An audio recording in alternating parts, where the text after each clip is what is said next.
تنحى يا حزن واهجر فؤادا توكل بجد بعزم. ہر جگہ ہم سنتے ہیں سمجھتے ہیں، لیکن ہوتا کیا ہے دین؟ 3 لفظ ہیں، دال، یا اور نون، جن سے مل کر بنتا ہے دین. تو یہ دین ہوتا کیا ہے؟ انسان کو کس چیز کے لیے پیدا کیا گیا؟ خاص قرآن مجید میں ایک آیت ہے کہ ان الدین عند اللہ الاسلام، کہ بے شک اللہ کے نزدیک جو پسندیدہ دین ہے وہ اسلام ہے. اب آتی ہے اسلام پر بات. دین تو سمجھ میں آ گیا، دین کیا ہے ہمارا؟ ہماری شریعت. اور آگے آتا ہے اسلام کا نمبر کہ اب اسلام کیا ہے. اللہ نے قرآن مجید میں فرما دیا کہ ان الدین عند اللہ الاسلام، کی بے شک میرے نزدیک جو سب سے پسندیدہ، سب سے محبوب کیا ہے؟ وہ دین اسلام ہے. دین اسلام ہے. اب اسلام کیا ہوتا ہے؟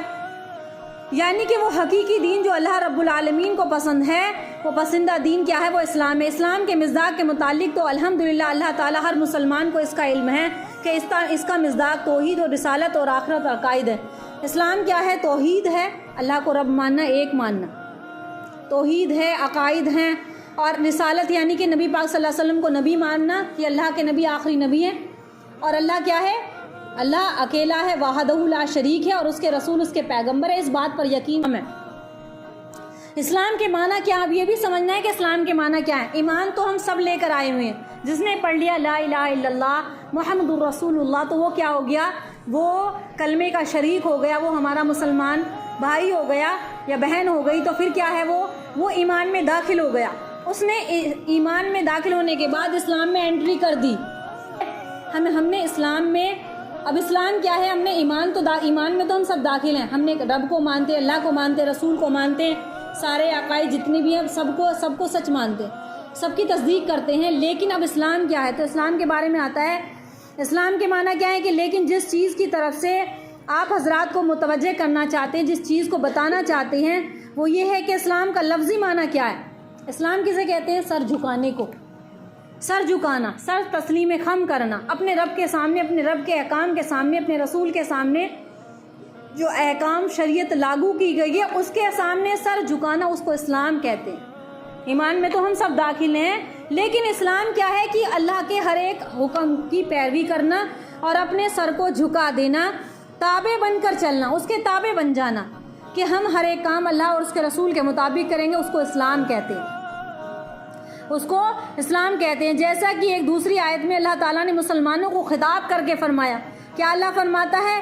یا ایھا الذین آمنوا ادخلوا فی السلم کافہ.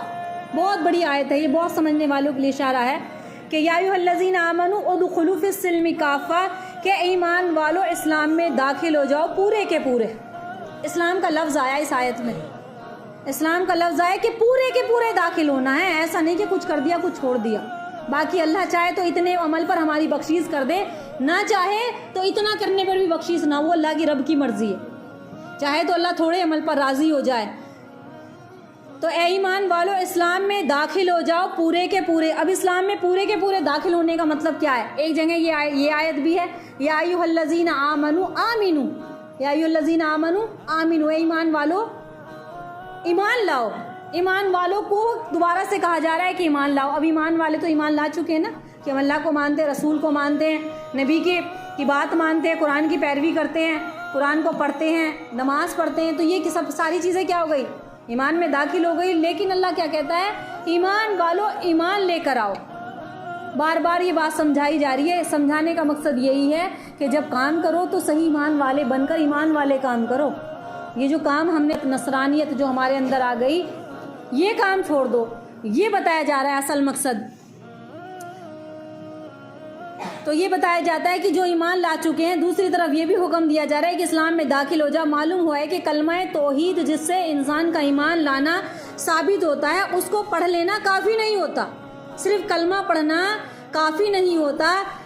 اس کے لیے کیا ہوتا ہے؟ جس سے انسان کا ایمان لانا ثابت ہے، صرف کلمہ پڑھ لینا ثابت نہیں ہوتا. صرف اس سے ایمان مکمل نہیں ہو جاتا، بلکہ ایک اور کام ہے جس کو سر انجام دینے سے انسان اسلام میں داخل ہوتا ہے. ایمان میں تو داخل ہو گئے، لیکن اسلام میں داخل کب ہوگا؟ جبکہ وہ پورے کا پورا اپنے آپ کو اسلام کے تابع بن کر چلے گا، تو تب اسلام میں داخل ہوگا. اور فرمایا کہ وہ کام یہ ہے کہ انسان اللہ تعالیٰ کے احکام کے آگے سر تسلیم خم کر دے، اپنے سر کو جھکا دے، اللہ کے احکام کے آگے اپنے سر کو جھکا دے، اور کسی طرح سے اس میں کوئی گنجائش باقی نہ رہے کہ نہیں آج کریں گے، کل کریں گے، پرسوں کریں گے، کوئی نہیں دیکھ رہا، آج کر لو، کل توبہ کر لیں گے۔ جب تک انجان ہو تو اللہ معاف کرنے والا ہے، جب جان بوجھ کر گناہ ہوتے ہیں نا تو اللہ ان چیزوں سے ناراض ہوتا ہے۔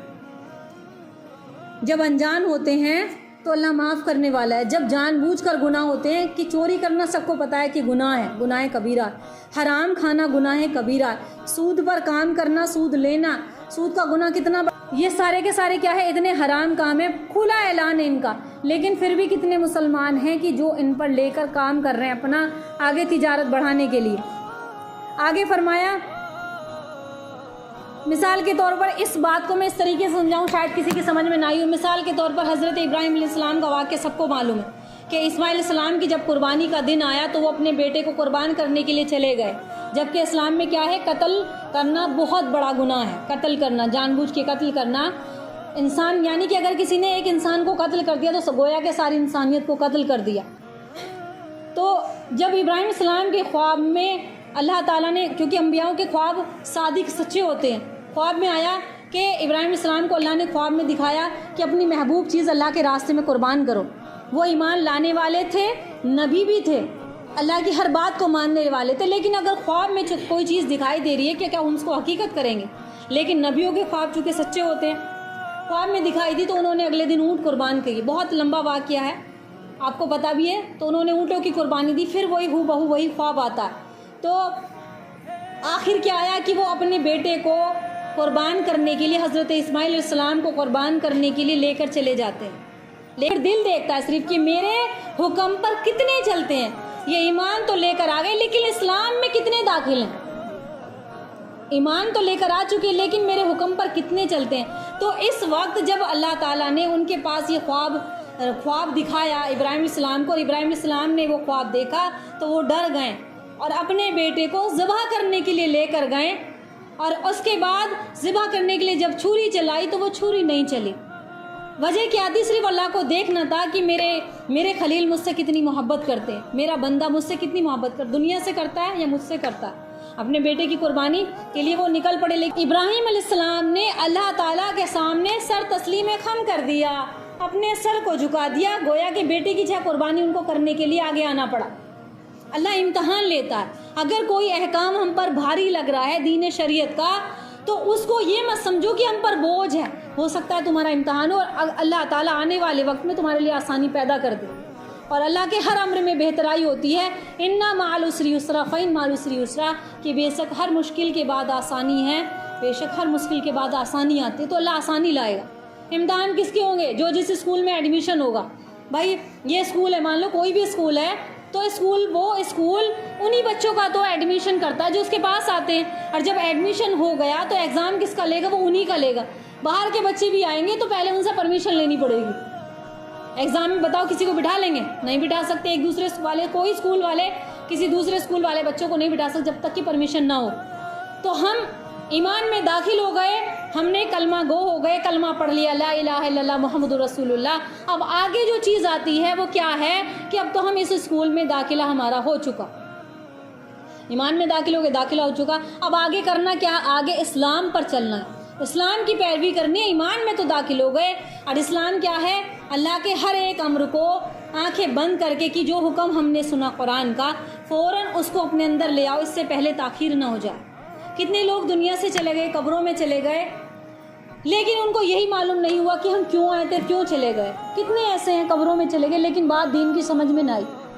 اب ان کی دوسری نسل آ رہی ہے، جب اپنی نسل کو کچھ نہیں چھوڑ کے گئے، کچھ بتا کے نہیں گئے، تو وہ نسل بھی ظاہر سی بات ہے وہ 2 کے 4 کرے گی، ان کی بھی سمجھ میں کچھ نہیں آ رہا۔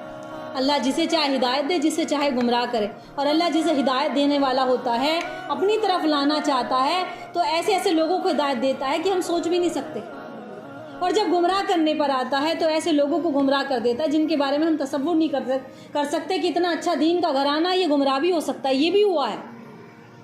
تو اللہ کو ہدایت دینی تھی، ابو جہل کے بیٹے کو اللہ نے ہدایت دے دی، اور نہ دی تو نوح علیہ السلام کے بیٹے کو ہدایت نہ دی۔ اللہ کے جتنے بھی احکام ہیں اللہ خود جاننے والا ہے، وہ عالم الغیب ہے، کس کے حق میں کیا بہتر ہے یہ ہمیں نہیں معلوم۔ ہمیں جتنا ہماری سمجھ میں آتا ہے ہم اس کو بیان کر رہے ہیں، اور ہم یہ سمجھانا چاہ رہے ہیں بات کہ جتنا کوئی سنے سمجھے تو اس پر عمل کرے اور اپنے آپ کو دین شریعت پر چلنے کے پابند بنا لو۔ اللہ نے اسی میں کامیابی رکھی ہے، ساری عزتیں اللہ نے دین میں چھپا رکھی ہیں۔ اللہ ہمیں عمل کرنے کی توفیق دے۔ ایمان اور اسلام کا فرق سمجھ میں آ گیا ہوگا بھائی، ایمان کا اور اسلام کا فرق۔ دین کیا ہے، دین بھی بتا دیا، ایمان کیا ہے، ایمان بھی بتا دیا، اور اسلام بھی بتا دیا کہ اسلام کیا ہے۔ اور یہ جو امت ہے وہ ایمان تو سمجھ میں آ گیا لیکن اسلام سمجھ میں نہیں آ رہا اسلام کیا ہے۔ ان کی نظر میں اسلام صرف یہی ہے کہ کچھ بھی کرو، بس نماز پڑھو، چلو چھوڑو، 5 وقت کی نماز پڑھ لی، چھوڑ دی، ٹھیک ہے ہم نے کام پورے کر لیے۔ نہ وہ حرام سے بچ رہی ہے، مطلب ایسا بے فکر ہوتا ہے گویا کہ اس نے کچھ کیا ہی نہ ہو۔ مومن کے لیے ایک چھوٹا گناہ بھی بڑا پہاڑ کی طرح نظر آنا چاہیے اسے، کہ چھوٹا گناہ ہو گیا تو پہاڑ سمجھے، اور اگر بڑا گناہ ہو جائے تو وہ توبہ استغفار کرے کہ اللہ اتنا بڑا گناہ ہو گیا، اور بے شک اللہ معاف کرنے والا ہے۔ جب تک انسان کی زندگی میں دین نہ ہو، دین سے بات شروع ہوئی کہ جب تک انسان کی زندگی میں دین نہ ہو تو وہ کیا ہے، جانور ہے۔ سفیان ثوری رحمۃ اللہ فرماتے، عالم دین گزرے ہیں بہت بڑے، وہ فرماتے ہیں کہ جس بستی میں کوئی عالم دین نہ ہو وہ جانوروں کا طبیلہ ہے، گویا کہ وہ انسان نہیں ہے، جانور ہے۔ بڑے اللہ والوں نے یہ بات بتائی ہے۔